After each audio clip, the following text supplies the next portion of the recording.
materi akan disampaikan oleh Ibu Dr. Ade Iva Murti, MPSI.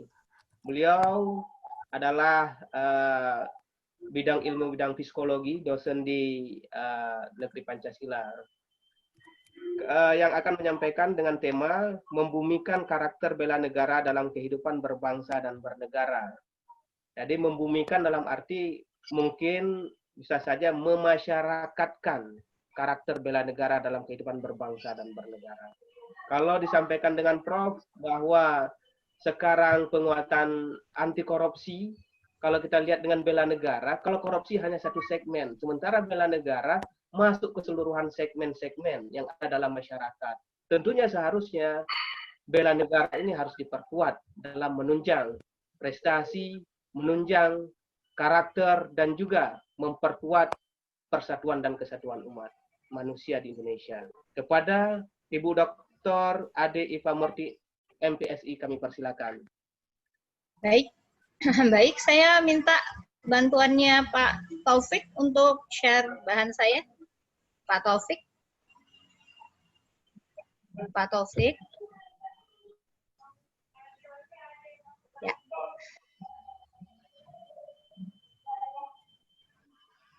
Oke, baik. Boleh Pak Taufik saja jadi lebih memudahkan. Slideshow, boleh? Ya, di slideshow, Pak.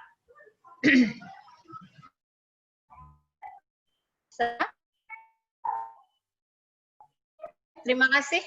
Baik, selamat siang, selamat pagi menjelang makan siang, Bapak dan Ibu sekalian. Saya mohon bantuannya untuk yang masih dibuka audionya, Pak Nanang Jufri, tolong dimatikan ya Pak, karena dari tadi suaranya sangat mengganggu. Baik, saya akan memulai dengan menyampaikan mengenai, mungkin Pak ini bisa bantu ya, Pak Taufik, di mute aja yang kecuali yang sedang berbicara. Baik, ya terima kasih. Bapak dan Ibu sekalian, saya akan menyampaikan sesuatu yang sebenarnya dari tadi sudah berkali-kali disebut oleh para narasumber, yaitu karakter bela negara. Dan dari tadi juga sudah banyak pendekatan antropologi, pendekatan sosiologi, kemudian pendekatan pertahanan nasional sendiri, dan kemudian tadi ada Kolonel Sunarto menyampaikan dari sisi pandangan TNI. Saya akan mencoba melengkapi dengan melihatnya dari sudut yang dari tadi belum dibicarakan adalah mengenai pendekatan psikologinya seperti apa sebenarnya. Karena saya lihat alhamdulillah di deretan partisipan banyak dosen, banyak guru.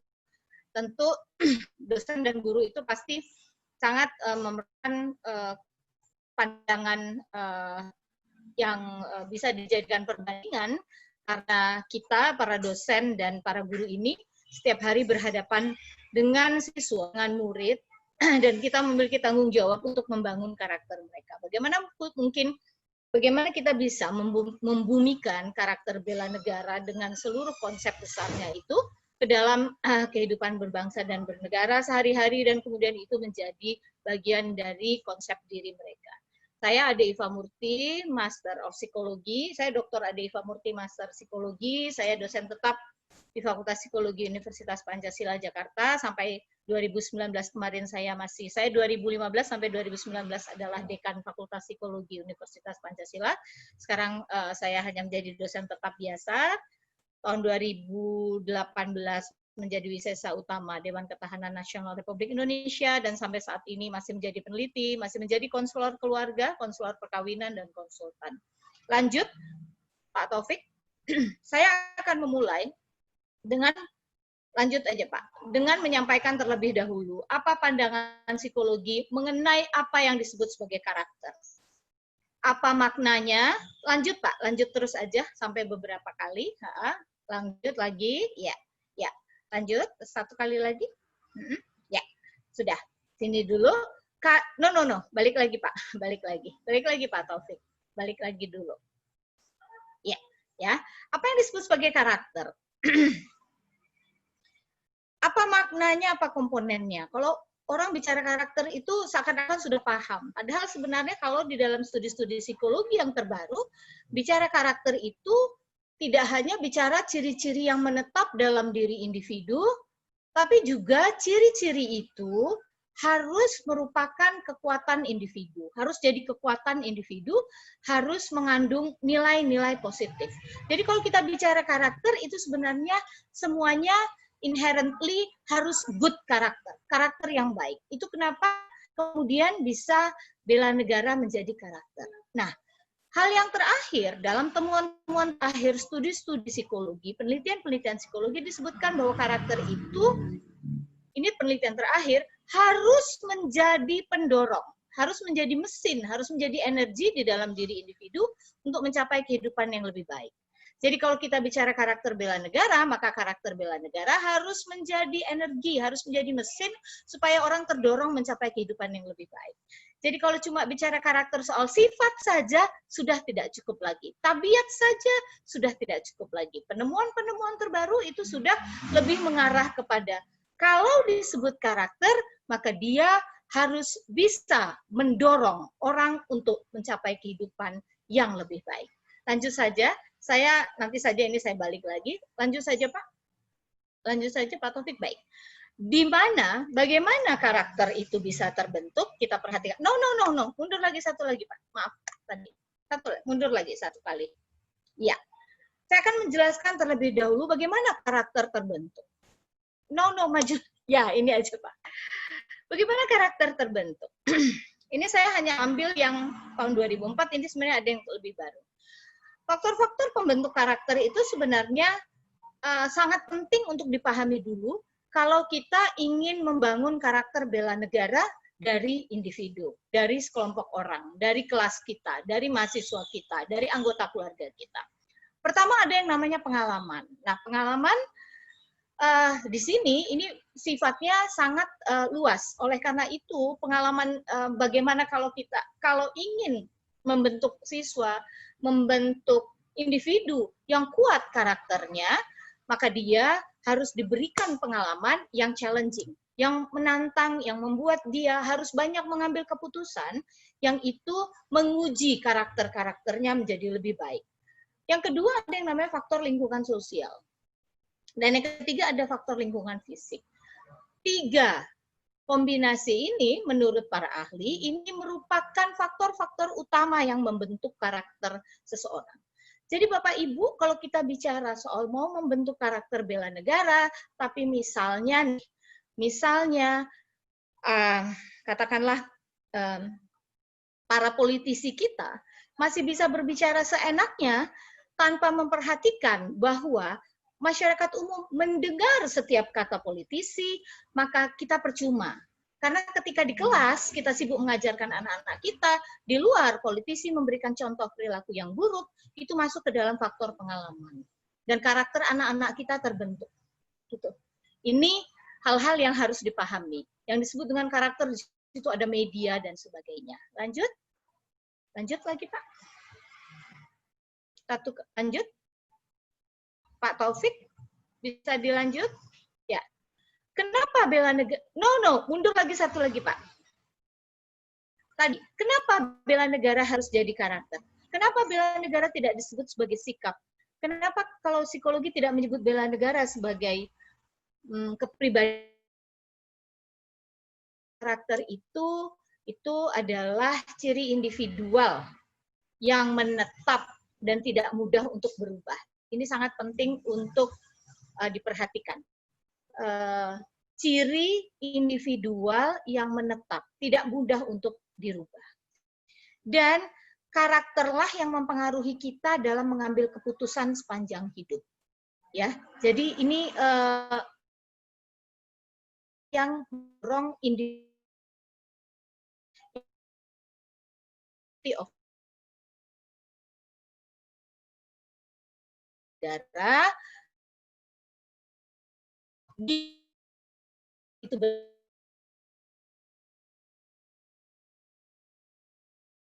luar negeri yang ikut mendaftar di sini meskipun dia sudah menikah dengan orang asing di sana, tapi dia masih mempertahankan kewarganegaraan Indonesianya, dan dia tetap setia kepada negara Republik Indonesia, dan dia berjuang dengan caranya sendiri. Disitulah kita bicara soal karakter bela negara, gitu. Jadi yang disebut karakter itu lintas waktu, lintas tempat, lintas situasi. Ya, next, lanjut Pak. Lanjut, Pak Taufik. Ya, bagaimana sih kita bisa membumikan karakter bela negara? Karena kalau kita cuma bicara mengenai kalau kita yang berada, kita para dosen, para guru, para pekerja sosial dan sebagainya yang berada di tengah lapangan, itu membicarakan mengenai karakter bela negara, kita perlu panduan yang ringkas, kita perlu panduan yang sangat operasional. Bagaimana membumikannya? Yang pertama, harus diingat, ngomong pendidikan karakter adalah bicara pendidikan sepanjang hidup atau lifelong education. Disebut lifelong education artinya apa? Itu bisa non-formal, bisa informal, bisa formal, dan sebagainya. Jadi tidak terbatas. Itu mungkin nanti pembicara berikutnya yang bisa menyampaikan. Tapi ini harus diingat bahwa pendidikan karakter bungkusnya adalah pendidikan nilai. Jadi kalau kita bicara karakter bela negara, maka bungkusnya itu adalah pendidikan nilai-nilai Pancasila. Itu menjadi bungkus sangat penting, dan lain-lain bungkusnya menjadi bungkus sangat penting untuk bisa membumikan itu menjadi perilaku-perilaku yang bisa diacu oleh orang-orang, terutama golongan milenial. Nah, kalau memulainya kapan? Harus semakin dini semakin baik. Itu sudah jelas. Semakin dini semakin baik. Dari PAUD. Jadi nggak bisa kalau bicaranya di tengah-tengah, golongan milenial, nanti yang di belakang itu justru yang harus sangat justru bahas. Ya, lanjut lagi Pak. Ya, saya akan memberikan 2 atau 3 model teoritis dasar bagaimana memahami membumikan itu. Jadi Bapak Ibu jangan lihat yang kiri dulu, lihat yang kanan.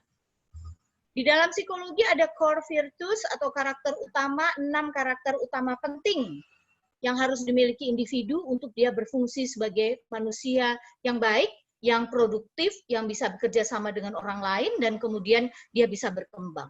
Salah satunya kita bisa immerse di situ adalah karakter bela negara. Untuk memunculkan yang di kanan itu, kita perlu konteks sosial, budaya, politik, dan ekonomi yang memberikan landasan bagi bertumbuhnya, bagaimana pengetahuan orang, yaitu sisi kognitifnya, bagi menyerap. Jadi kalau disebut kognitif itu adalah bukan hanya pengetahuannya semata, tapi bagaimana orang menyerap informasi, menyerap informasi, mengolah informasi, menyimpan dan mereproduksikannya kembali. Ini sangat penting. Karena kalau cuma sekedar pengetahuan aja berarti nggak ada penyerapan dan sebagainya. Kedua, afektif. Orang selalu lupa bahwa kalau mau membentuk karakter, terutama karakter bela negara, sisi afektifnya dilewati, nggak bisa. Afektif itu adalah sisi merasa, perasaan. Bagaimana kita mencintai Indonesia. Kalau cuma kamu harus mencintai, kamu tidak boleh mengkhianati, itu udah nggak berlaku kalau sama orang milenial, anak-anak milenial. Kita harus bicara sesuatu, menyentuh, menggugah sisi afektif orang. Dan kemudian psikomotor. Memberikan banyak kesempatan untuk orang mengambil keputusan dan berperilaku memperlihatkan bahwa dia mengutamakan Indonesia dalam kehidupannya. Lanjut, selain model teoritis dasar, saya akan masuk ke model psikologi perkembangan. Model psikologi perkembangan untuk Gen Y, jadi milenial ini Bapak Ibu, istilah yang orang sering menganggap sama dengan Gen Z. Salah. Jadi Gen X itu adalah, X itu saya, yang lahirnya tahun 60-an. Ya. Tahun 60-an lah, gitu, kira-kira 60-70. Kemudian X, Y, Y, Y. Kelompok milenial itu lahir antara 1980 sampai 1994. Ini generasi anak kita yang sekarang sudah S1 dan sudah bekerja, rata-rata 25, 26, 27. Baru Gen X itu setelahnya, gitu ya Bapak dan Ibu. Jadi kita, no, sebentar dulu Pak, jangan dipindah dulu, bentar. Oke, perhatikan dengan baik bahwa model psikologi perkembangan untuk Gen Y ini menyebutkan bahwa karakter bela negara bisa dibangun dan harus dibangun melalui 5 domain. Ini sebenarnya hasil penelitian. Karakter bela negara dibangun melalui 5 domain. 5 domain itu apa saja? Hubungan interpersonal. Jadi Bapak dan Ibu, kita tidak bisa membangun karakter bela negara hanya di kelas, hanya melalui institusi tertentu. Tetapi itu harus dibangun melalui hubungan interpersonal, keluarga, hubungan persahabatan, hubungan percintaan, dan sebagainya. Kemudian ada dunia kerja, dunia pendidikan, dunia hiburan. Dunia hiburan menjadi sangat penting sebagai landasan atau sebagai platform untuk memperkenalkan nilai-nilai Pancasila dan memperkenalkan karakter bela negara. Kemudian partisipasi dalam komunitas. Bapak dan Ibu, hebatnya Gen Y sekarang adalah mereka sangat aktif di dalam komunitas dan mereka mendirikan komunitas-komunitas yang itu menjadi kunci atau platform untuk mengembangkan kegiatan-kegiatan yang sangat membantu masyarakat. Coba kita perhatikan dari mulai komunitas pencinta kopi, kemudian mereka bikin kafe itu mempekerjakan orang-orang dengan kebutuhan khusus dan sebagainya. Ini hal-hal yang kita harus paham. Jadi membangun bela negara itu bisa melalui domain-domain ini. Lanjut Pak Taufik. Lanjut. Nah, jadi saya ingin menjelaskan seperti ini. Ini kunci dari pemahaman bagaimana karakter bela negara dilihat dari sudut psikologi. Jadi karakter bela negara ini kalau seandainya Bapak dan Ibu ingin melihatnya, bagaimana ya Bu? Pasti kan pertanyaannya, kalau saya sih menerima pertanyaan, bagaimana menurunkan itu, membawa itu ke kelas? Bagaimana misalnya membawa itu ke dalam kegiatan-kegiatan katakanlah misalnya kegiatan apapun gitu ya, pramuka atau apa. Bapak Ibu tolong perhatikan, ingat ini. Karakter bela negara pertama-tama harus jadi core virtus. Core virtus itu apa? Harus jadi karakter utama. Karakter utama yang menjadi panduan untuk orang berperilaku dan mengambil keputusan. Ada 6 hal yang Bapak dan Ibu bisa turunkan ya, di dalam program-program, di dalam kegiatan-kegiatan, untuk ternyata dengan 6 panduan ini Bapak dan Ibu bisa membangunkan, bisa menggugah, membangun karakter bela negara pada diri milenial kita. Yang pertama wisdom. Ya, wisdom, kebijaksanaan. Jadi bagaimana kita bisa menghasilkan kegiatan-kegiatan, program-program, langkah-langkah untuk menumbuhkan kebijaksanaan pada diri milenial kita, Gen Y kita, untuk mengambil keputusan yang mengutamakan kepentingan bangsa dan negara. Jadi memang kalau sekarang banyak hal melibatkan kelompok-kelompok milenial berusia 25, 26, dan seterusnya itu sampai 30, itu masih milenial, itu artinya kita memberikan kesempatan kepada mereka membangun kebijaksanaan untuk dia belajar bagaimana saya mengutamakan kebijaksanaan dan kepentingan bangsa dan negara. Yang kedua, courage, keberanian Bapak dan Ibu. Nah ini keberanian juga sama. Keberanian itu sangat banyak, misalnya kalau pramuka banyak tuh kegiatan yang menantang keberanian. Itu sangat baik kalau dari segi membangun karakter menurut psikologi. Bagaimana kita bisa menumbuhkan keberanian membela bangsa dan negara. Tetapi jangan lupa yang ke bawah-bawah ini orang sering lupa. Yang ketiga adalah humanity. Indonesia dengan segenap jiwa raga.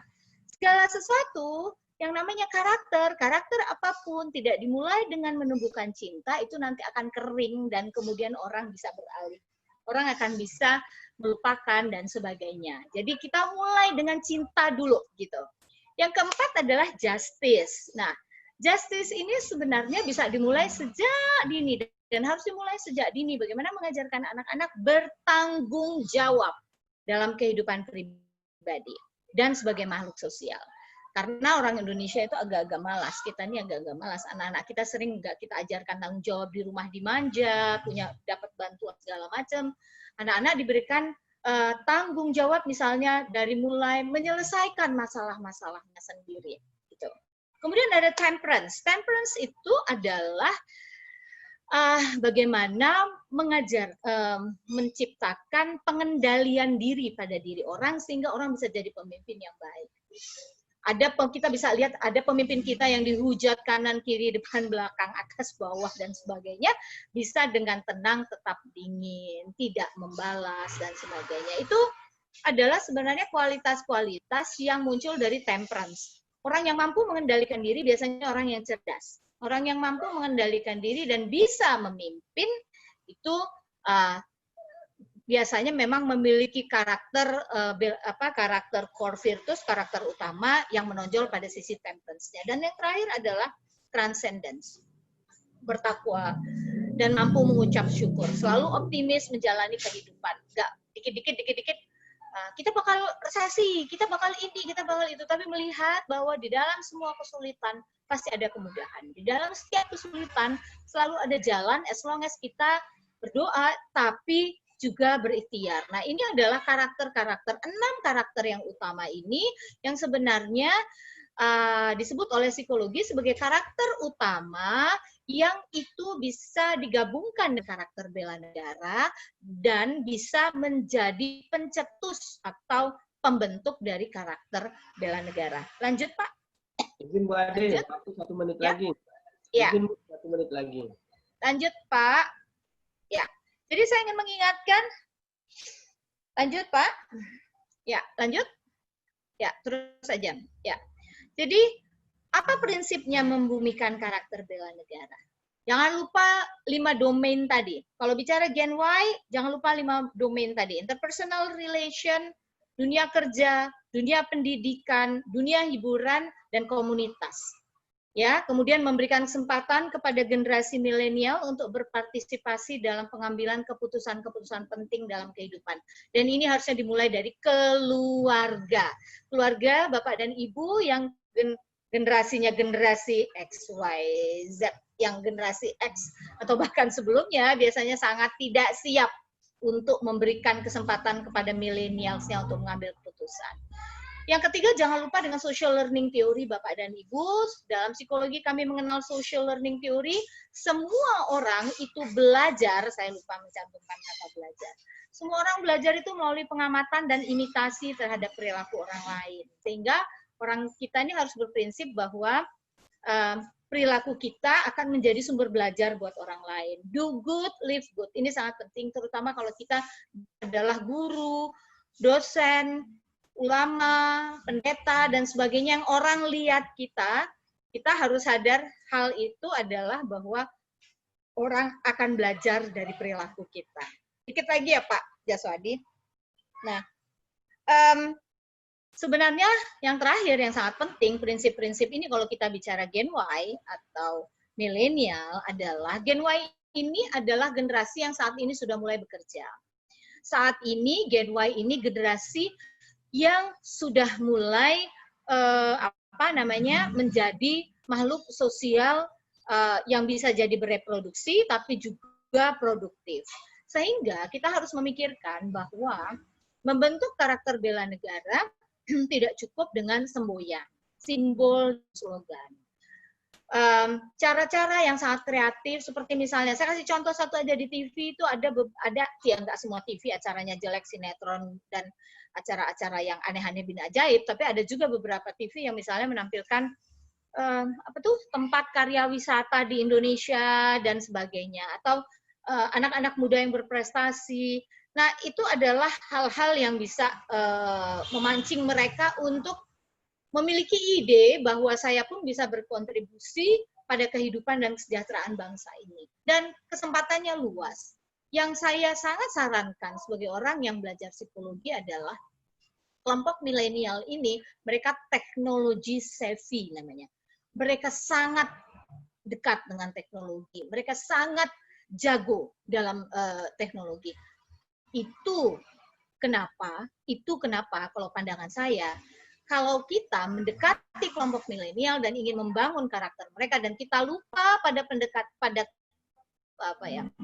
karakter dasar mereka, makanya kita sering tidak bisa nyambung dengan mereka. Itu karena kita tidak paham bahwa mereka hidup dalam 5 life domains itu. Kalau kita misalnya mungkin memakai HP tujuannya, mungkin untuk ibu-ibu yang tidak bekerja dan sebagainya, misalnya memakai HP itu hanya untuk bersenang-senang, tetapi kalau anak muda akan menjadi berbeda, karena mereka tuh 5 domain kehidupannya mereka itu memang ya dipandu oleh teknologi. Nah, hal ini yang saya pikir saya hanya ingatkan, tetapi prinsip-prinsip membumikan karakter bela negara memang harusnya dipahami dari awal itu pada bagaimana ciri-ciri dasar karakter bisa terbentuk. Demikian Pak Jaswadi, saya rasa bahan saya sudah selesai, mudah-mudahan nanti bisa tanya jawab saja. Terima kasih. Ya, terima kasih. Aduh. Ya, silakan Pak. Ya, terima kasih Bu Ade, Bu Dokter. Kami sudah sangat memahami bagaimana peran dan pemahaman secara psikologi dalam konteks bela negara. Dan tentunya kita semua para peserta mudah-mudahan dapat mendalami materi ini karena dengan cara psikologi, pemahaman diri, penguatan diri dalam semangat bela negara akan menumbuhkan semangat kita dalam meraih prestasi